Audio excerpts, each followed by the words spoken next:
Start करते हैं। तो सबसे पहले चैप्टर का नाम है सॉल्यूशन। तो सबसे पहले स्टार्ट करते हैं सॉल्यूशन से। ठीक है, सॉल्यूशन क्या होता है? एक होमोजेनियस मिक्सर। हाँ, तो इट इज़ अ, बिल्कुल सही, होमोजीनियस मिक्सर। मिक्सचर। राइटिंग सही है? हाँ। It is a homogeneous mixture of two two और मोर कंपाउंड्स। और मोर कंपाउंड्स या फिर सब्सटेंसेस, ठीक है, whose composition can be varied. Composition vary कर सकता है। जैसे लेट से आपने पानी ले लिया, नमक आपने 1 चम्मच डाल दिया, लेट से 2 चम्मच डाल दिया, तब भी क्या बन जाएगा? होमोजीनस मिक्सर, जिसे हम क्या बोलेंगे? सॉल्यूशन। तो यानी कि आप कंपोजिशन को क्या कर सकते हो? वेरी कर सकते हो। ठीक है, फिक्स नहीं होगा। सॉल्यूट की अमाउंट चेंज कर सकते हो ना, तो यानी कि कंपोजिशन वेरी कर सकता है। समझ में आ रहा है? चलिए, ओके। नाउ अगर मैं आपसे पूछूं होमोजीनस मिक्सर का मतलब क्या हुआ? होमोजीनस मिक्सर का मतलब, होमोजीनस मिक्सर का मतलब होता है uniform by mass. Through out. तो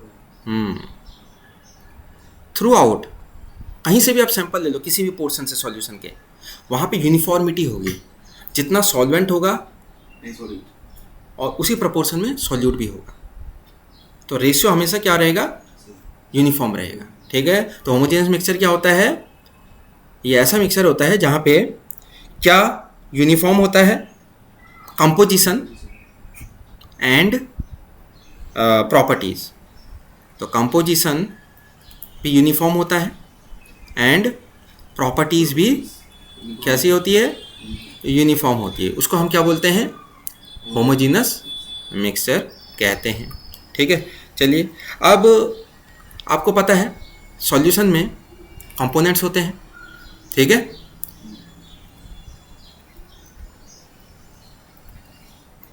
गॉट इट? कंपोनेंट्स क्या क्या हो सकते हैं? अगर मैं बाइनरी सॉल्यूशन की बात करूं, किसकी बात करूं? Binary solution. बाई का मतलब क्या होता है? दो, टू। तो बाइनरी सॉल्यूशन में कितने कंपोनेंट्स पाए जाएंगे? टू। एक सॉल्यूट होगा और दूसरा क्या कहलाएगा? सॉल्वेंट। ठीक है, तो बाइनरी सॉल्यूशन में कितने होते हैं? दो कंपोनेंट्स होते हैं, टू कंपोनेंट्स होते हैं। अगर मैं आपको टर्नरी सॉल्यूशंस की बात करूंगा तो कितने कंपोनेंट्स होंगे? 3 कंपोनेंट्स। अगर मैं आपसे बोलूंगा क्वार्टरनरी तो आपके 4 कंपोनेंट्स होंगे। ठीक है, चलिए, अब अगर मैं आपसे बात करूं सॉल्यूट, तो किसको आप सॉल्यूट कहोगे?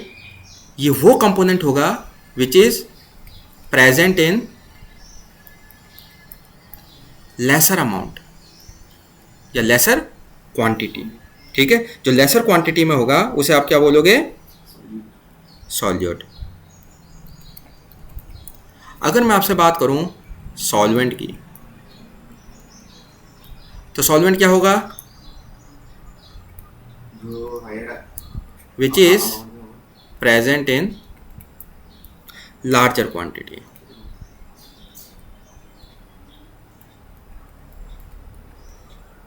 ठीक है, ये वो कंपोनेंट्स होंगे जो सॉल्यूशन में लेसर क्वांटिटी में होगा तो सॉल्यूट कहलाएगा और लार्जर क्वांटिटी में होगा तो सॉल्वेंट कहलाएगा।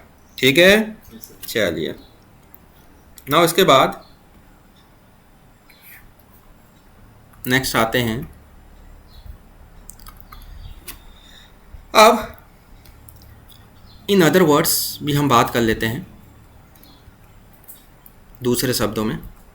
ठीक है, तो सॉल्यूट क्या होगा? It is that substance that dissolves, जो क्या हो जाता है?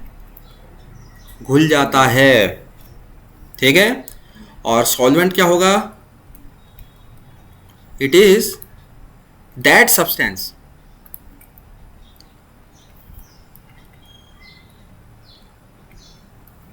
इन विच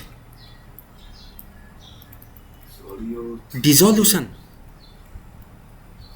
प्रोसेस टेक्स प्लेस, जिसमें सॉल्यूट क्या होता है, घुलता है, उस सब्सटेंस को क्या बोलते हैं, सॉल्वेंट, और जो घुलता है उसे बोलते हैं सॉल्यूट। तो substance in which dissolution takes yes place. तो ये छोटी छोटी बातें आपको पता होनी चाहिए। क्या समझ में आया? सॉल्यूशन क्या होता है? Homogeneous mixture. होमोजीनियस मिक्सचर क्या होता है?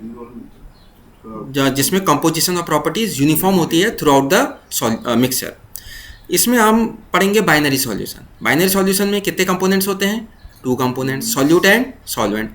अगर टर्नरी होगा तो 3 कंपोनेंट्स। समझ में आ रहा है? तो स्पेशली हमारे सिलेबस में बाइनरी सॉल्यूशन है। Got it? सॉल्यूट जो लेसर क्वांटिटी में है, सॉल्वेंट जो किस क्वांटिटी में है, larger ग्रेटर और लार्जर क्वांटिटी में। ठीक है, चलिए आगे बढ़ते हैं। नाउ अब नेक्स्ट टॉपिक है हमारा types of solution.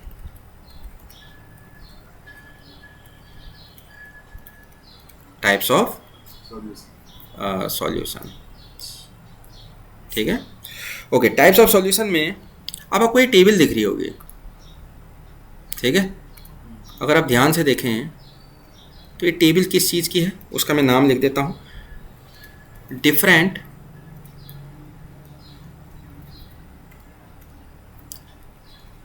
Types of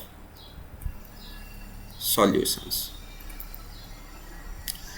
चलिए अब इसको थोड़ा सा समझ लेते हैं। ठीक है, क्या है ये? आपकी टेबल है। तो थोड़ा मैं लार्ज कर देता हूँ। क्या आपको दिख रहा है? yes sir yes sir चलिए, अगर आप ध्यान से देखें, यहाँ सॉल्यूट लिखा है, यहाँ सॉल्वेंट वाला कॉलम दिख रहा होगा। सॉल्वेंट पे ध्यान दीजिए। अगर मैंने बोला है गैसियस सॉल्यूशंस, ठीक है, तो गैसियस सॉल्यूशंस का मतलब क्या है? आपका सॉल्वेंट क्या होगा? yes गैस होगा। बाकी सॉल्यूट गैस, लिक्विड, सॉलिड कुछ भी हो सकता है, लेकिन सॉल्वेंट को देखिए क्या है, उसी पे आपका सॉल्यूशन का नाम डिपेंड करेगा। जैसे लिक्विड सॉल्यूशन बोला है, समझ गए होगे, सॉल्वेंट क्या होगा? लिक्विड होगा। सॉलिड सॉल्यूशन में सॉल्वेंट क्या होगा? सॉलिड होगा। बाकी gas, liquid, solid, gas, liquid, solid, gas, liquid, solid, ये डिफरेंट सॉल्यूट प्रेजेंट हो सकते हैं। ठीक है, चलिए अब जैसे कुछ एग्जांपल्स की बात कर लेते हैं। गैस, गैस में सॉल्यूट एज ए गैस, तो जैसे आपने mixture of nitrogen and oxygen gases, जैसे नाइट्रोजन गैस है उसमें ऑक्सीजन मिली हुई है, तो गैस में क्या, गैस में क्या मिक्स हो रखा है? गैस। तो इसको कैसा सॉल्यूशन बोलेंगे? Gaseous solution. जैसे गैस में लिक्विड है तब भी गैसियस सॉल्यूशन। जैसे आपने क्लोरोफॉर्म मिक्स करा है नाइट्रोजन गैस में, तो आपका नाइट्रोजन गैस है, उसमें आपने क्लोरोफॉर्म क्या होता है लिक्विड फॉर्म में, उसे आपने क्या कर दिया है? मिक्स कर दिया है। गैस में सॉलिड है तो camphor in nitrogen gas. Camphor कैसा होता है? कैम्फर क्या होता है? कैम्फर कपूर वगैरह हो गया। डस्ट और smoke particles in air, air में आपको डस्ट वगैरह दिखते हैं, समझ में आ रहा है? तो वो भी कैसा सॉल्यूशन हो गया?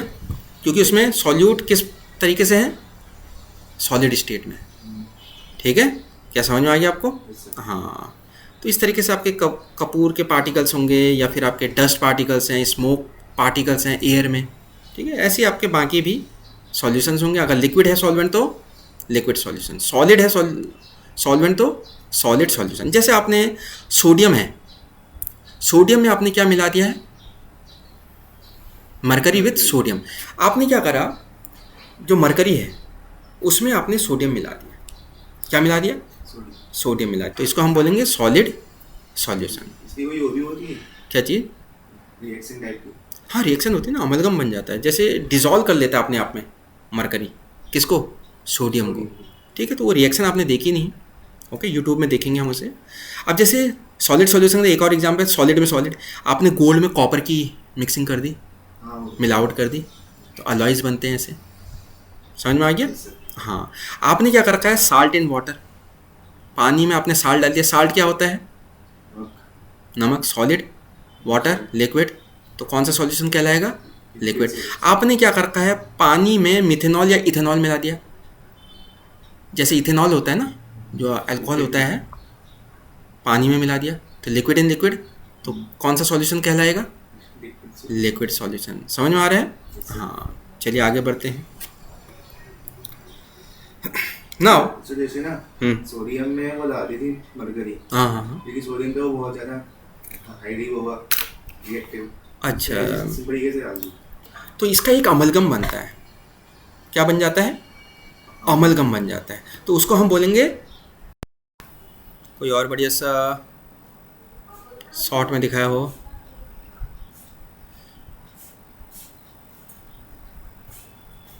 मतलब इस तरीके का बन जाएगा, देखो ये दिख रहा है आपको, पूरा डिजॉल्व कर लिया है, ठीक है, उसको अमलगम बोल देते हैं, सोडियम मरकरी अमलगम। तो ये एक सॉल्यूशन बन गया, पर यूनिफॉर्मिटी दिख रही होगी, क्यों, कहीं ऐसा तो नहीं है कि यहाँ पे सोडियम दिख रहा है और यहाँ पे नहीं दिख रहा है, यूनिफॉर्मिटी है ना, कंपोजिशन यूनिफॉर्म दिख रहा है, तो ये चीज़ हो गई। चलिए इसको आगे बढ़ते हैं। हाँ, नाउ अब सॉल्यूशंस में आप क्या कर रहे हैं, अगर आपने सॉल्वेंट लिया है वाटर, तो उस सॉल्यूशन को बोलेंगे हम एक्वस सॉल्यूशन। क्या समझ में आया आपको? Yes sir. अगर आपने सॉल्वेंट लिया है, वाटर नहीं लिया है, क्या ले रखा है, सॉरी, सॉल्वेंट जो लिया है अदर देन वाटर, तो इसका मैं एग्जांपल लिख देता हूँ यहाँ पे ताकि आपको अच्छे से क्लियर हो जाए। जैसे अदर देन वाटर में क्या क्या हो सकते हैं, ईथर ले लिया, या फिर आपने ले लिया बेंजीन ले लिया, या फिर आपने ले लिया कार्बन टेट्राक्लोराइड। क्या फॉर्मूला होता है कार्बन टेट्राक्लोराइड का? CCl4, ठीक है, आप ये सारे ले सकते हैं। अगर आपने ये ले लिया, ठीक है, सॉल्वेंट, तो हम इस सॉल्यूशन को क्या बोलेंगे, हम बोलेंगे इसको नॉन एक्वस सॉल्यूशन, क्योंकि यहाँ पे हमने क्या एज अ सॉल्वेंट यूज़ नहीं किया है, वाटर यूज़ नहीं किया है। क्या समझ में आया आपको? चलिए अब आगे बढ़, वाटर के सॉल्यूशन को वही भी बोलते हैं, वाटर के वाटर को एक्वा बोलते हैं ना, तो एक्वस, तो सॉल्वेंट क्या होगा, वाटर। क्या समझ में आया एक्वा सॉल्यूशन क्यों बोल रहे हैं? चलिए आगे आते हैं। नाउ अब हम बात करेंगे अबाउट मेथड्स फॉर एक्सप्रेसिंग। अब देखो हमने क्या करा, सॉल्यूशन बनाया, कैसे बनाया, बाइनरी सॉल्यूशन की हम बात कर रहे हैं। हमने सॉल्वेंट में क्या ऐड करा, सॉल्यूट। अब सॉल्यूट कितना ऐड करा तो कंसंट्रेशन कहलाएगा, वो सॉल्यूट की क्वांटिटी क्या कहलाएगी, सॉल्यूशन का कंसंट्रेशन। अब कंसंट्रेशन ज़्यादा है या कम है, अगर कंसंट्रेशन ज़्यादा होगा सॉल्यूशन का, तो इसका मतलब सॉल्यूट का अमाउंट क्या होगा या क्वांटिटी सॉल्यूशन में ज़्यादा होगी। अगर कंसंट्रेशन कम है तो क्वांटिटी कम होगी, ठीक है। तो हमें वो कंसंट्रेशन को एक्सप्रेस करना है, उसके लिए कुछ मेथड्स होते हैं। चलिए उन मेथड्स को हम लिख लेते हैं। तो methods expressing concentration of solutions, ठीक है। हाँ, तो ये मेथड्स हैं आपके। तो इसमें हम बात करते हैं अब सबसे पहला मेथड, पहले तो कंसंट्रेशन जान लेते हैं। आपको मेथड्स जानने अभी सॉल्यूशंस का कंसंट्रेशन को कैसे एक्सप्रेस करना है। तो सबसे पहले हम बात करेंगे कंसंट्रेशन ऑफ अ सॉल्यूशन क्या होता है। क्या मतलब हुआ कंसंट्रेशन ऑफ अ सॉल्यूशन का मतलब, ठीक है। कंसंट्रेशन ऑफ अ सॉल्यूशन का मतलब होता है अमाउंट ऑफ सॉल्यूट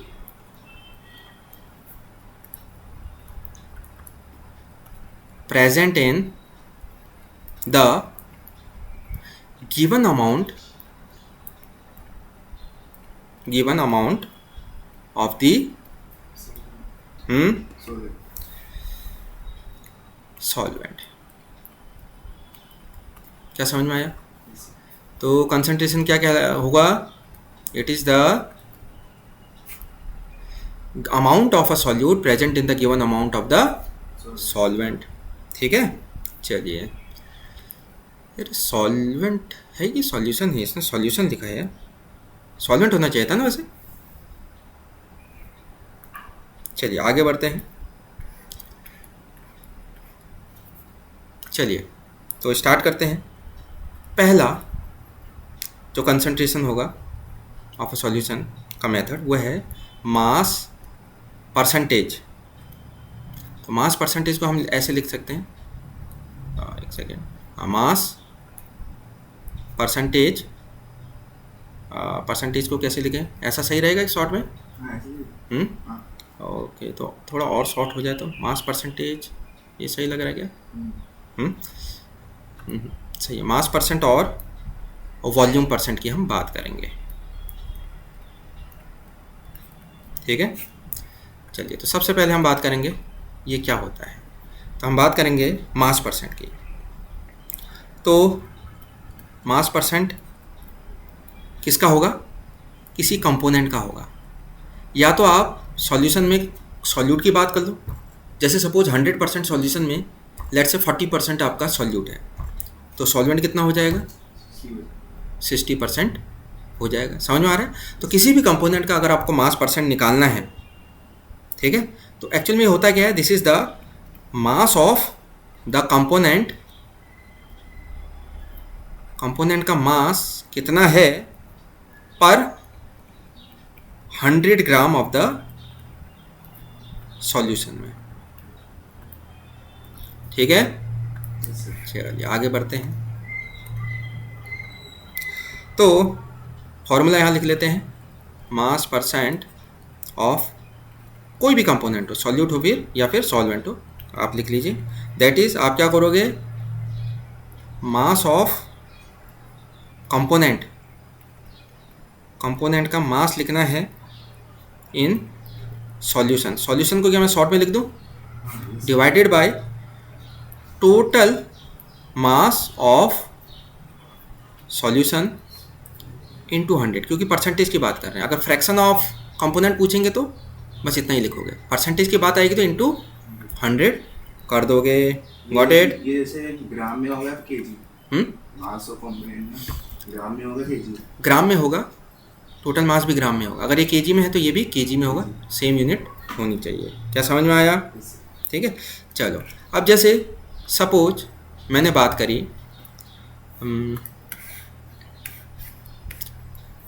करी, लेट से, पहले तो आप ये लिख लेते हैं,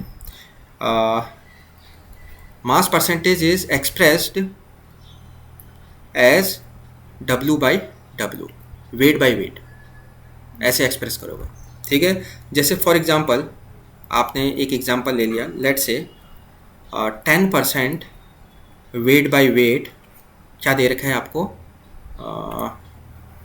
सॉल्यूशन दे रखा है। 10% वेट बाय वेट सॉल्यूशन किसी का दिया होगा ऑफ सोडियम क्लोराइड NaCl। अब इसका मतलब क्या है कि 10% wait by wait solution of NaCl।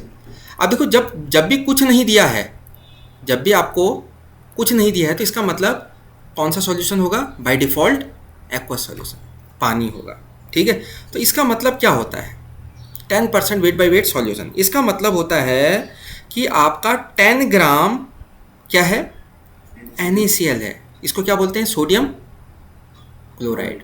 क्या बोलते हैं? Sodium chloride. तो 10 ग्राम आपका NaCl जो है वो प्रेजेंट है इन कितने ग्राम वाटर में? 100, कितने ग्राम में? 90 ग्राम, 100 ग्राम सॉल्यूशन में। Got it? ऐसे। 100 ग्राम सॉल्यूशन में 10 ग्राम आपका क्या प्रेजेंट है? NaCl। और इसको इस तरीके से भी बोल सकते हैं,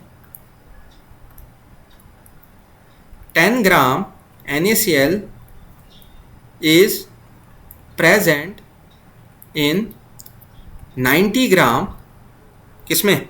सॉल्यूशन ऑफ वाटर, सॉल्वेंट। अगर सॉल्यूशन 100 ग्राम है, 10 ग्राम सॉल्वेंट है, तो सॉल्वेंट कितना हो जाएगा? 10 ग्राम सॉल्यूट है तो सॉल्वेंट कितना हो जाएगा? 90 ग्राम। 100 में से 10 घटा दो। तो ये बात भी ठीक है कि 100 ग्राम सॉल्यूशन में 10 ग्राम NaCl है, या 90 ग्राम या 90 ग्राम वाटर में 10 ग्राम क्या है, NaCl प्रेजेंट है। क्या इसका मतलब समझ में आ गया आपको? हाँ, तो जब भी कभी 10% W/W लिखा होगा सॉल्यूशन, तो इसका मतलब है 100 ग्राम, वेट बाय वेट का मतलब W जो नीचे है वो है सॉल्यूशन का, कितना होगा 100 ग्राम, और ये कितना होगा 10% मतलब 10 ग्राम। तो 100 का 10% कितना होता है 10 ग्राम। अगर 200 ग्राम लिख दोगे तो 20 ग्राम हो जाएगा। 10% कितना होगा 200 का 20 ग्राम। वो आप पे डिपेंड करेगा आप क्या लेना चाहते हो। चलिए आगे आते हैं। अब हम बात करेंगे वॉल्यूम परसेंटेज की। ठीक है, एक और चीज़ थी जो हमें पढ़नी थी, दैट इज वॉल्यूम परसेंटेज।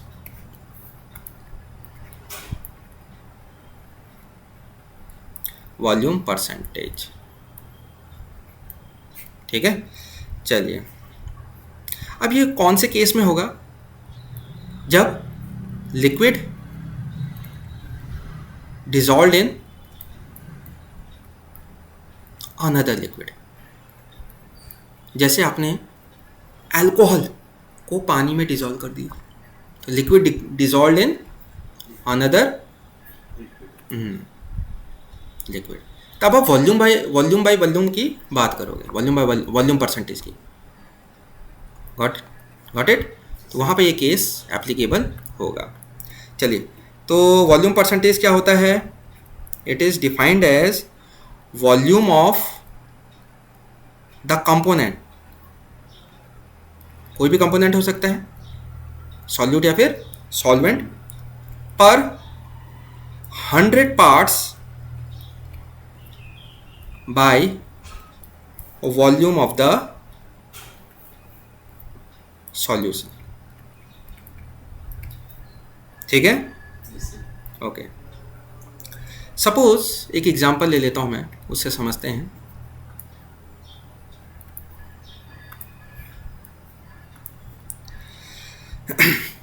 मान लेते हैं if VA and VB are volumes of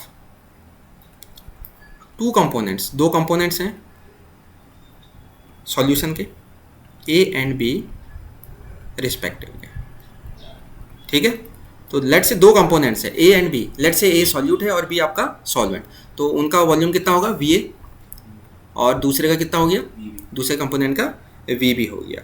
ठीक है, देन आपको एक कंपोनेंट सेलेक्ट कर लेना है। लेट से आपने सेलेक्ट कर लिया A, तो A का जो वॉल्यूम परसेंट होगा उसको आप कैसे लिखोगे? Volume of A divided by क्या था, volume of V, A divided by total volume of the solution. जैसे मास परसेंट कैसे निकालते थे, mass of that component divided by total mass of the solution, ऐसी total volume of the solution. तो total volume कितना हो जाएगा, A का और B का वॉल्यूम कंबाइन कर दो, वो टोटल वॉल्यूम हो जाएगा। तो volume of A plus volume of B। अब ये तो फ्रैक्शन आएगा, हमें परसेंटेज है, तो इनटू 100 कर दोगे। क्या लिख सकते हो आप इस तरीके से? Got it? चलिए, अब इट इज़ एक्सप्रेस्ड एज, कैसे लिखा होगा, V by V, volume by volume लिखा होगा। तो एक एग्जांपल ले लेते हैं समझने के लिए। लेट्स से मैंने लिखा है 10%, ठीक है, volume by volume solution of ethanol. क्या मतलब होगा इसका? सर एक सॉल्यूशन में 10% इथेनॉल है, 10% इथेनॉल है बाई वॉल्यूम। ठीक है, तो इसका मतलब होगा आपका 10 ml इथेनॉल होगा। वॉल्यूम, नीचे वॉल्यूम है किसका, सॉल्यूशन का, ऊपर वॉल्यूम है किसका, कंपोनेंट का। तो कंपोनेंट मतलब आप सॉल्यूट की बात करते हो। ठीक है, तो 10 ml क्या है आपका, इथेनॉल है, which is dissolved in water, जो पानी में क्या होगा, डिजॉल्व। या फिर आप बोलोगे 100 ml ऑफ क्या, सॉल्यूशन। तो वॉल्यूम बाय वॉल्यूम 10% का मतलब है 100 ml सॉल्यूशन का जो वॉल्यूम है, 100 ml जो सॉल्यूशन का वॉल्यूम है उसमें 10 ml solute in the form of liquid dissolve होगा। क्या ये चीज़ समझ में आ गया? क्योंकि ये समझना जरूरी है, तभी न्यूमेरिकल में आपको, ठीक है, ईजी रहेगा। ठीक है, अब एक बहुत ही इंपॉर्टेंट कंसेप्ट आ रहा है, दैट इज़ ये भी अच्छा है, इंपॉर्टेंट कंसेप्ट है, ठीक है, तो इसको थोड़ा सा जान लेते हैं। अब मैं बात करने वाला हूँ मास बाई, अब जैसे मास बाई मास में क्या था, मास of solute upon mass of solution. Volume by volume में क्या था, volume of solute upon volume of solution. अब मैं बोल रहा हूँ मास बाय वॉल्यूम परसेंट, कैसे एक्सप्रेस होता है, W/V से, ठीक है, इससे हम एक्सप्रेस करेंगे। चलिए आगे इसके बारे में जानते हैं। चलिए, तो ये क्या होता है, मास ऑफ सॉल्यूट, क्योंकि मास किसकी बात करेगा, सॉल्यूट की, तो मास ऑफ सॉल्यूट डिसॉल्व्ड इन, अब वॉल्यूम की बात करेंगे, किसके वॉल्यूम की, सॉल्यूशन की। तो कितना वॉल्यूम लग गया, 100 ml ऑफ द सॉल्यूशन। क्या ये चीज़ समझ में आई? जितना कितना मास डिसॉल्व है 100 ml सॉल्यूशन में, उसे हम बोलेंगे, ठीक है। जैसे सपोज एग्जांपल ले लेते हैं, फॉर्मूला क्या हो जाएगा इसका, मास of solute upon volume of the solution in ml into 100। Unit क्या हो जाएगी, ग्राम पर ml। समझ में आ रहा है? हाँ, तो ये आपका आएगा। तो इसमें हम क्या लिखेंगे, लेट से एक एग्जांपल से समझ लेते हैं। एग्जांपल आपको लेट से मैंने दे रखा है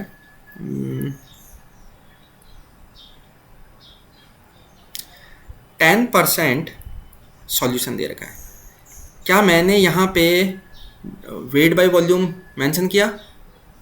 तो आपको पता ही नहीं चला 10% सॉल्यूशन क्या हो, मास बाय मास है, वॉल्यूम बाय वॉल्यूम है, या मास बाय वॉल्यूम है। तो बाय डिफॉल्ट ये क्या माना जाएगा, mass by volume, weight by volume. समझ में आ गया? जब भी 10% सॉल्यूशन है, बाय डिफॉल्ट क्या माना जाएगा, वेट बाय वॉल्यूम, W/V, ये, ठीक है। तो अगर मैंने 10% सॉल्यूशन लिया किसका, NaCl का, सोडियम क्लोराइड का, तो इसका मतलब क्या होगा, इसका मतलब होगा आपका कितना NaCl डिसॉल्व होगा, 10 ग्राम NaCl dissolved in ml of, बिल्कुल 100 ml ऑफ सॉल्यूशन। क्या चीज़ समझ में आई? यस सर, यहाँ तक क्लियर हुआ? Yes sir, got it? चलिए, यहाँ पे मेथड्स हो गए आपके, ये वॉल्यूम परसेंटेज हो गया। अब हम एक न्यूमेरिकल करने जा रहे हैं, ठीक है। चलो,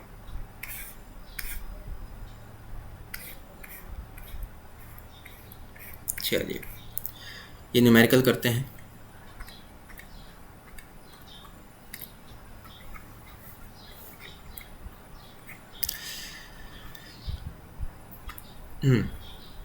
if 11 gram of oxalic acid है, क्या है, are dissolved in 500 ml of, तो सॉल्यूशन का वॉल्यूम दे रखा है, और कितना ग्राम सॉल्यूट ऐड कर रखा है, 11 ग्राम, और आपको डेंसिटी भी दे रखी है सॉल्यूशन की, कितना दे रखा है, 1.1 ग्राम पर ml। अगर आपको डेंसिटी दे रखी है और आपको वॉल्यूम भी दे रखा है, तो इससे क्या चीज़ निकल जाएगी, डेंसिटी वॉल्यूम मास निकल जाएगा। Density is equal to mass upon volume, तो उससे मास ऑफ द क्या निकलेगा, सॉल्यूशन का मास, क्योंकि वॉल्यूम भी सॉल्यूशन है और डेंसिटी भी, वॉल्यूम सॉल्यूशन की दी है और डेंसिटी भी सॉल्यूशन की दी है, तो मास किसका निकलेगा, सॉल्यूशन का, और मास सॉल्यूशन का निकल जाएगा उस फॉर्मूले से। Got it? और ये मास ऑफ क्या है, हाँ, तो आपको क्या निकालना है, मास परसेंट ऑफ, हाँ, तो मास परसेंट लिख दिया इसने, मास परसेंट का मतलब ही है W/W%। Yes, sir. तो उसका फॉर्मूला क्या होता है? Mass of solute upon mass of solution. चलिए तो लगा देते हैं उसको, ठीक है। चलिए तो सबसे पहले आपका क्या दे रखा है, डेंसिटी दे रखी है, तो मैं ऐसा करता हूँ मास ऑफ सॉल्यूशन, बाकी सब लिख लोगे आप गिवन क्या क्या है। हाँ हाँ तो मैं सीधे सॉल्व भी करता हूँ। तो मास ऑफ सॉल्यूशन कैसे निकाल लोगे, density is equal to mass upon volume, तो mass is equal to density times volume, ये फॉर्मूला हो जाएगा। डेंसिटी कितनी दे रखी है, 1.1 ग्राम पर ml, ग्राम और ml है, इनटू वॉल्यूम कितना दे रखा है, ml में ही होना चाहिए। तो आंसर मास ऑफ सॉल्यूशन कितने में आएगा, ग्राम में आएगा। तो 1.1 एक जीरो हटाया तो 11 इंटू 50 कितना हो जाएगा, 550 ग्राम हो गया। समझ में आया आपको? Yes, sir. अब इसके बाद आगे बढ़ते हैं। अब इसके बाद मास ऑफ सॉल्यूट दे रखा है, ऑक्जेलिक एसिड का मास ऑफ सॉल्यूट, मतलब ऑक्जेलिक एसिड का क्या दे रखा है, मास दे रखा है कितना, 11 ग्राम। अब आपसे अगर मैं बात करूं, निकालिए आप मास परसेंट ऑफ किसका निकालना है, ऑक्जेलिक एसिड का। कौन सा कंपोनेंट ले रहे हो आप, Oxalic acid. Solute oxalic acid, क्या हो जाएगा, उसी का मास कितना दे रखा है, 11। मास ऑफ द सॉल्यूशन कितना है, 550, 11 से कट सकता है, और परसेंटेज निकालना है तो इंटू 100 करोगे। तो इसको सॉल्व करोगे तो कितना आएगा, मेंटली कर सकते हो, 0 0 कैंसिल, 11 5 जा 10/5 2%. 2, और ये कितना आएगा, परसेंट। क्या निकाल लिया आपने, इजी। Yes, sir. चलिए अब हम ऐसा करते हैं, तो उसमें उसका भी मास नहीं होगा ऐड, किसका मास, मास ऑफ सॉल्यूशन का पूरा ऐड होगा ना फॉर्मूले. सॉल्यूशन में सॉल्यूट और सॉल्वेंट का ऐड करके बनता है। अब आपको सॉल्यूशन ही का पूरा मास दे दिया जो फॉर्मूले में लगता है, अच्छा अच्छा. तो और क्या चाहिए, ऐड करने की ज़रूरत क्या है, क्यों, वो तो फिर लंबा रूट हो जाएगा। इनमें से ये घटाया सॉल्वेंट हुआ, फिर बाद में आप 11 प्लस सॉल्वेंट को जोड़ेंगे, वो यही आने वाला है, क्यों, Yes, sir. ठीक है। चलिए अब हम बात करते हैं मोलैरिटी ऑफ अ सॉल्यूशन। क्या बात करेंगे, मोलैरिटी ऑफ द सॉल्यूशन। तो अभी हमने किसकी बात करी थी, कंसंट्रेशन टर्म कौन सा था अभी, Concentration of solution. Mass percent first, ठीक है। चलिए अब हम बात करेंगे मोलैरिटी की, सेकंड।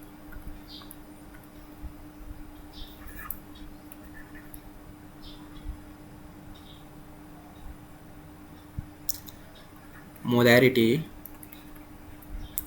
ऑफ अ सॉल्यूशन, ठीक है। Yes, sir. अब मोलैरिटी ऑफ अ सॉल्यूशन क्या होता है उसको जान लेते हैं। It is defined as the number of moles, किसके लेंगे, सॉल्यूट के, डिजॉल्व्ड पर लीटर ऑफ द सॉल्यूशन। तो 1 लीटर सॉल्यूशन में कितने मोल्स सॉल्यूट के डिजॉल्व हैं, उसी को हम बोलेंगे क्या, मोलैरिटी, ठीक है। Okay, it is represented as capital M, got it. तो कैपिटल एम से इसको हम रिप्रेजेंट करते हैं। आगे बढ़ते हैं, नाउ इसका फॉर्मूला लिख लेते हैं। तो molarity is equal to, mathematically कैसे लिखेंगे, मोलैरिटी इज इक्वल टू क्या लिखेंगे, moles of solute upon Volume of solution.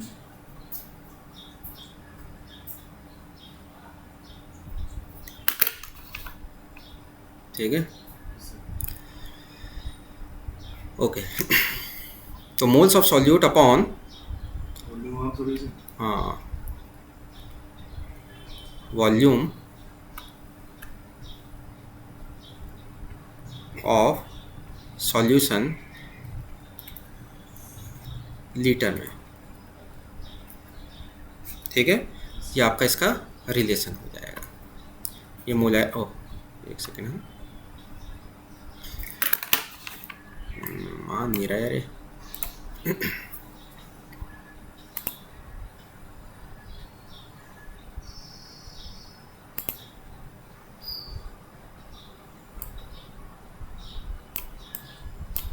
ठीक है,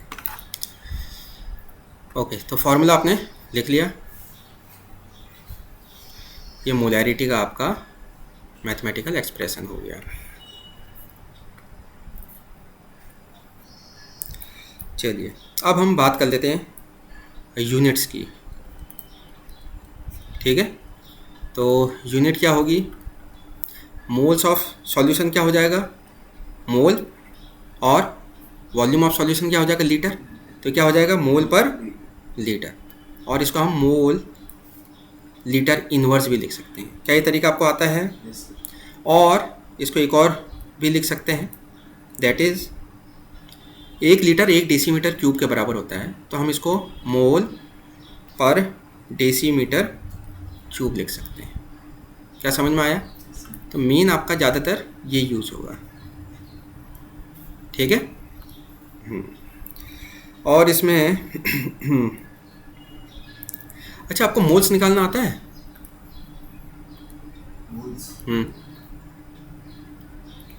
मोल्स ऑफ सॉल्यूट कभी भी निकालना हो, क्या फॉर्मूला होता है? That is mass of solute. ये बहुत इंपॉर्टेंट है, इसको याद कर लेना। Mass of solute divided by क्या होता है?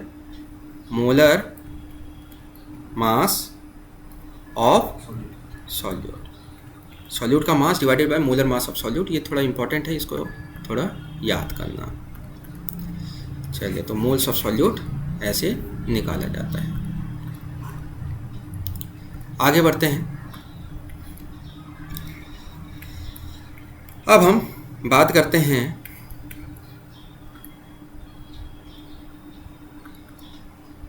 अबाउट लेट्स से एक एग्जांपल ले रहा हूं मैं। अगर आपको दिया है 0.5 m, इसका मतलब क्या होता है? ये 0.5 मोलर कहते हैं इसको। क्या कहते हैं? मोलर। इसका मतलब है 0.25 मोल पर लीटर। ये इसका मतलब है। मोलैरिटी दे रखी है 0.25 m। समझ में आ रहा है? Represented by capital M, molarity. 0.25 molar बोलो या 0.25 मोल पर लीटर आप बोल सकते हो। अगर आपको ये एक सॉल्यूशन दे रखा है, किसका? लेट्स से NaOH का सॉल्यूशन दे रखा है, तो इसका मतलब क्या होता है?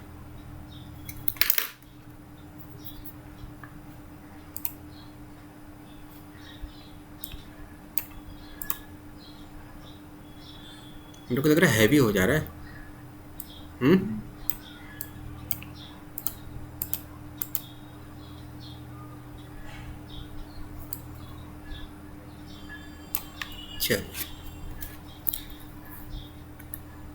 चलिए कोशिश करते हैं।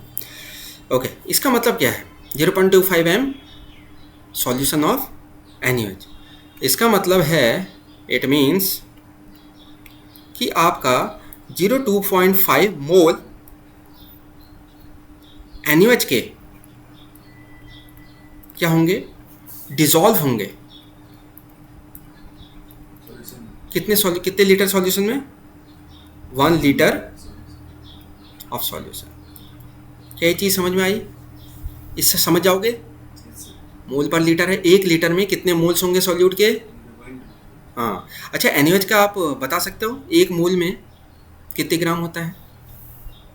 इसका मोलर मास बता सकते हो?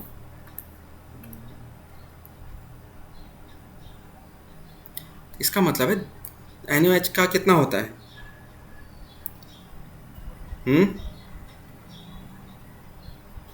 0.25 मोल। तो NaOH का आप निकाल सकते हो। देखो, 1 मोल में कितना ग्राम होता है? 40 ग्राम। Na होता है 23, O होता है 16 और H होता है 1। टोटल कितना आया? 40 ग्राम। तो 1 मोल में 40 ग्राम। तो 0.25 का मतलब 1/4। तो 40 का 1/4 कितना होगा? 10 ग्राम। 40 ग्राम का 1/4 कितना होगा? 40 डिवाइडेड बाई 4, दैट इज 10 ग्राम। तो 1 मोल 40 ग्राम हो गया। तो 0.25 मतलब 1/4 की बात कर रहे हैं, वो हो जाएगा 10 ग्राम। तो हम यहाँ पे अगर आपने क्या ले लिया यहाँ पे 10 ग्राम NaOH ले लिया और वो डिज़ोल्व होगा 1 लीटर सॉल्यूशन में। समझ में आ रहा है? आपने क्या करा, 10 ग्राम NaOH ले लिया और उसमें पानी तब तक मिलाते रहे जब तक कि सॉल्यूशन कितना नहीं हो जाता है, 1 लीटर नहीं हो जाता है। क्या ये समझ में आया आपको? ठीक है, चलिए इसको समझना बहुत इम्पोर्टेंट था। चलिए नाउ आगे बढ़ते हैं। अब जो ये मोलैरिटी है, it is one of the common measures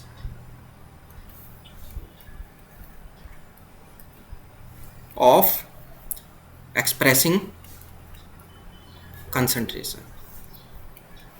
तो ज़्यादातर आपको मोलैरिटी यूज़ होते हुए दिखेगी। Common measures of expressing concentration. चलिए आगे आते हैं, जो कि आप फ्रिक्वेंटली कहाँ यूज़ करोगे, लेबोरेटरी में। नाउ इसका एक डिसएडवांटेज है।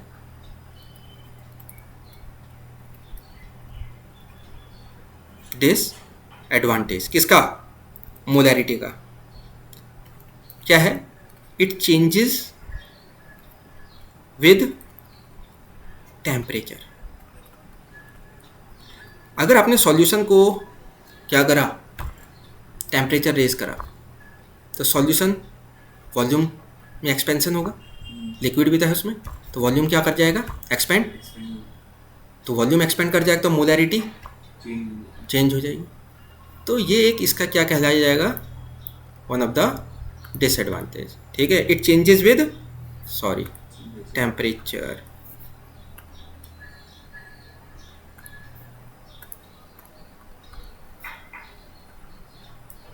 Got it? हाँ, इट चेंजेस विद टेम्परेचर क्या है, बिकॉज ऑफ, लिख लेते हैं रीजन भी, एक्सपेंशन। और अगर टेम्परेचर फॉल होगा तो क्या हो जाएगा, लिक्विड का कॉन्ट्रैक्शन हो जाएगा विद किसके साथ, टेम्परेचर के साथ। क्या चीज़ समझ में आई आपको? चलिए अब कुछ और चीज़ें हैं जो आपको समझनी चाहिए। जैसे अगर मैंने 1m लिखा है तो इसका मतलब है मोलर सॉल्यूशन है। अगर मोलर सॉल्यूशन लिखा है तो आप समझ जाना 1m है, 1 मोल पर लीटर। सपोज आपको दे रखा है m/2, या फिर आपको दिया जा सकता है 0.5m, बात एक ही है। तो इसका मतलब इसको बोलेंगे सेमी मोलर सॉल्यूशन। क्या समझ में आया आपको? चलिए अगर आपको दिया है m/10 और इसको क्या लिख सकते हैं, 0.1m, तो इसको क्या बोलेंगे, डेसी मोलर सॉल्यूशन। क्या चीज़ समझ में आई? आगे बढ़ते हैं। लेट से आपको दे रखा है m/100, इसको क्या लिख सकते हैं, 0.01m। इसको क्या बोलेंगे, सेंटी मोलर सॉल्यूशन। कभी कभी आपको दे देंगे डेसी मोलर सॉल्यूशन है, और डेसी मोलर सॉल्यूशन तो आपको समझ जाना है 0.1m की बात हो रही है, यानी कि 1 लीटर में कितना मोल सॉल्यूट प्रेजेंट होगा, 0.1 मोल सॉल्यूट प्रेजेंट होगा। तो ऐसा भी क्वेश्चन में दिया जा सकता है। अगर आपको दे दिया m/1000 और 0.001m, इसको आप ये मिली मोलर बोल सकते हैं, मिली मोलर सॉल्यूशन। क्या चीज़ें समझ में आई? ठीक है, चलिए अब नेक्स्ट आपके पास आता है ये सवाल, इसे हमें करना है।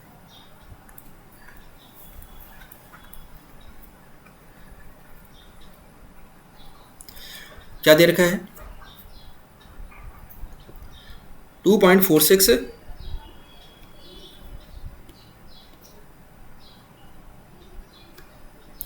Gram of sodium hydroxide. Sodium hydroxide का फॉर्मूला क्या होता है, NaOH। बिल्कुल। मोलर मास कितना होता है, अभी देखा था हमने 40 gram per mole. These are dissolve in water, पानी में मिला दिया, and the solution is made to कितना सेंटीमीटर क्यूब. 100 सेंटीमीटर. सॉल्यूशन का वॉल्यूम कितना हो गया, तो 100 सेंटीमीटर का मतलब है 100 ml, क्योंकि 1 सेंटीमीटर क्यूब 1 ml के बराबर होता है. 100 सेंटीमीटर मतलब, क्योंकि आपको यहाँ मोलैरिटी निकालनी है. मोलैरिटी आपको चाहिए volume of the solution in litre. अगर ml में आ जाएगा तो लीटर में चेंज करना आसान होगा. 1000 से डिवाइड कर दें तो ml किस में कन्वर्ट हो जाएगा, लीटर में. तो calculate the molarity of the solution. तो क्या निकालना है आपको, मोलैरिटी निकालनी है. ठीक है, चलिए. तो कैसे निकालेंगे, सबसे पहले तो आपको क्या निकालना होगा, फॉर्मूले में क्या चाहिए. जैसे फॉर्मूला है मोलैरिटी का, मोलैरिटी के लिए आपको क्या चाहिए, मोल्स ऑफ सॉल्यूट. सॉल्यूट कौन है, NaOH. और यहाँ पे आपको चाहिए वॉल्यूम ऑफ सॉल्यूशन, किस में चाहिए, लीटर में. क्या समझ में आया, हाँ. तो ये दोनों चीज़ें आप यहाँ लिख लीजिए. तो सबसे पहले आपको चाहिए मोल्स ऑफ NaOH.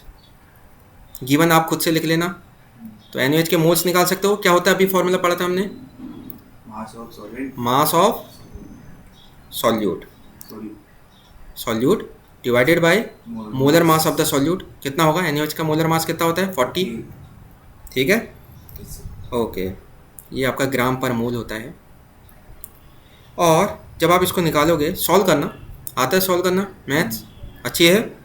चलो, तो 0.0615 मोल आएगा. इतना आ जाए ठीक है, नहीं तो 2-3 प्लेस तक ले सकते हो आप. ठीक है, डेसिमल प्लेस तक.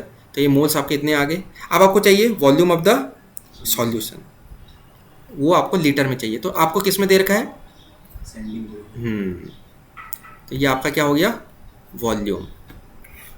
तो आप फॉर्मूले में लिख लेते हैं. तो फॉर्मूले में लगाते हैं, तो मोल्स कितने हैं, 0.0615 अपॉन वॉल्यूम क्या है, 100 ml. लेकिन आपको क्या चाहिए, तो डिवाइडेड बाई 1000. अब ये 1000 कहाँ चले जाएगा, तो 0.0615 इंटू, या तो यहीं सिंप्लीफाई कर सकते थे, नहीं तो इसको ऊपर भेज दो. और जब आप इसको सॉल्व करोगे तो कितना आ जाएगा, 0.615 क्या आ जाएगा, मोल पर लीटर, या फिर 0.615 कैपिटल M भी लिख सकते हो. वो मोल पर लीटर ही होता है इसका मतलब. क्या समझ में आ गया आपको, तो आपका ये आंसर आ गया. नहीं मान रहा है यार. अच्छा, अगर मैं ऐसे करूँ तो,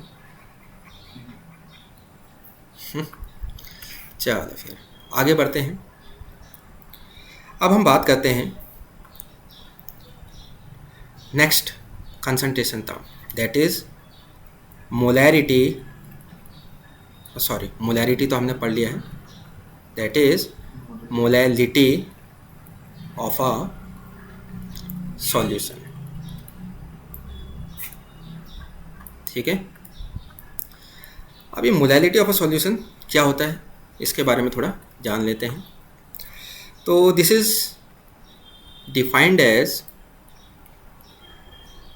द, शॉर्ट में लिख रहा हूँ, number of moles of the solute. पहचान जाओगे ना, सॉल्यूट विच इज डिसॉल्व्ड पर 1000 ग्राम, या फिर 1 kg भी बोल सकते हैं, ऑफ द सॉल्वेंट. तो ये इसकी क्या हो जाएगी, डेफिनेशन.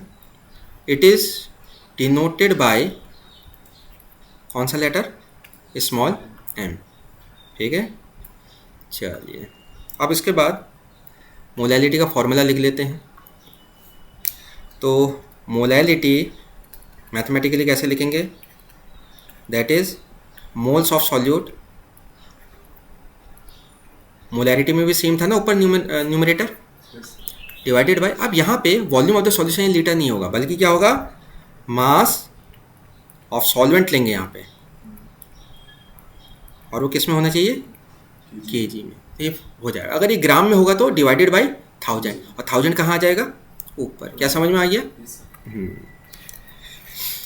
आगे बढ़ते हैं।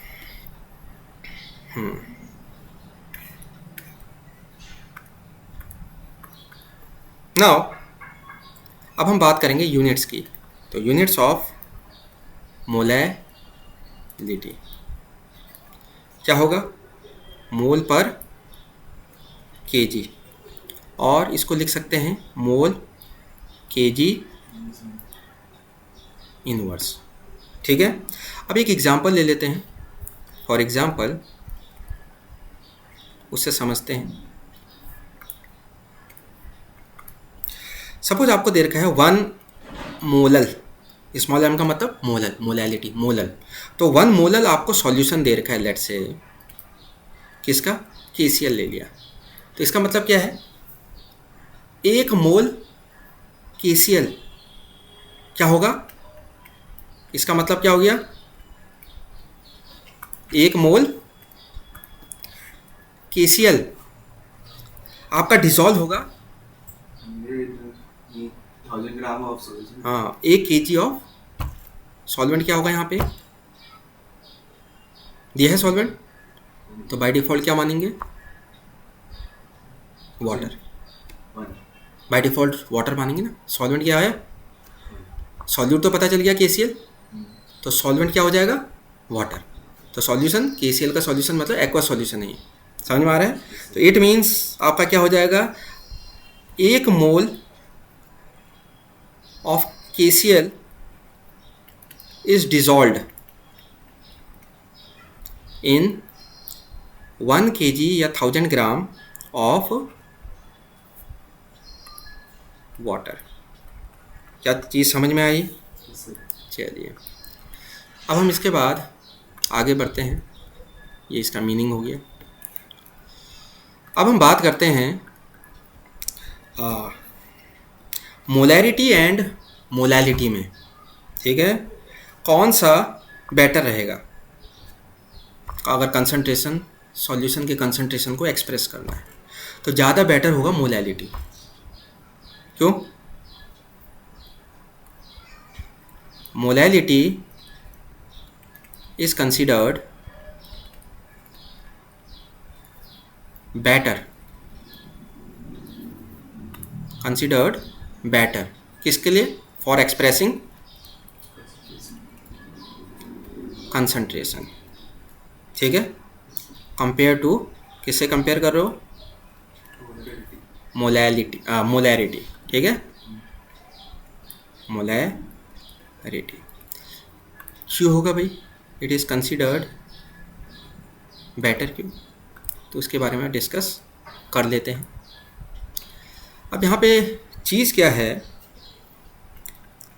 जो मोलैरिटी होती है इट चेंजेस, उसकी वैल्यू चेंज हो जाती है।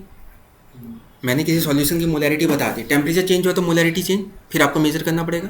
तो मोलैरिटी चेंजेस विद टेम्परेचर। क्यों चेंज होती है टेम्परेचर के साथ, क्योंकि वॉल्यूम क्या होगा, सॉल्यूशन का वॉल्यूम या तो आपका क्या होगा, एक्सपेंशन हो सकता है या फिर कॉन्ट्रैक्शन हो सकता है। समझ में आ रहा है?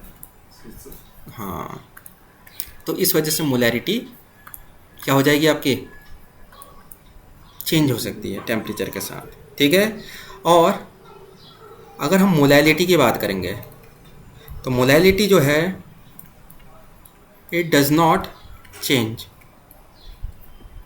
With temperature. टेम्परेचर के साथ ये चेंज क्यों नहीं हो रही है?